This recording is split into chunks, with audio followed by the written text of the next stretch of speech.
zázrak pri pokladni v Nitre. Ráno v meste vôňa snov, kaviareň a ticho slov. Stojí tam len obyčajný deň, v peňaženke malý sen. Barista sa usmieva, pýta sa s mlékom či bez. Ona kývne, čas sa zastaví, nik netuší, čo stane sa dnes. A stal sa zázrak, úplne tichý, bez fanfár, bez veľkých rečí. Keď správnu chvíľu a zaplatila za kávu, ver či neveríš. Hej, stal sa zázrak, obyčajný deň, jedna káva, malý čin, veľký sen. Veľký sen.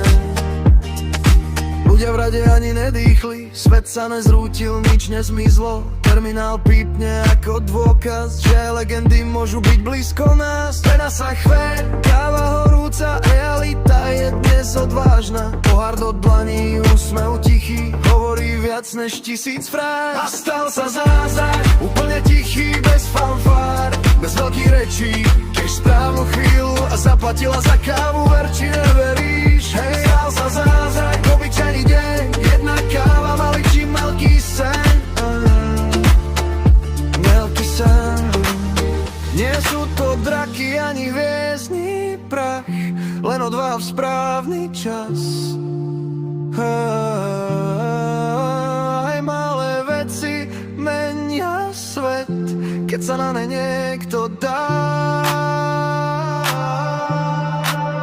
A stal sa zázrak, úplne tichý, bez fanfár, bez veľkých rečí. Že v správnu chvíľu a zaplatila za kávu, ver či neveríš. Hej, stal sa zázrak, obyčajný deň, jedna káva, malý čin, veľký sen. Veľký sen.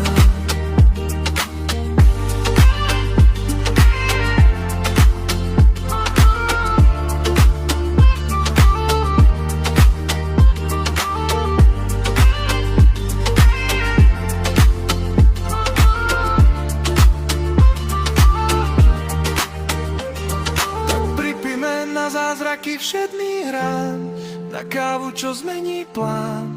Lebo niekedy stačí len zaplatiť za kávu a zmeniť deň.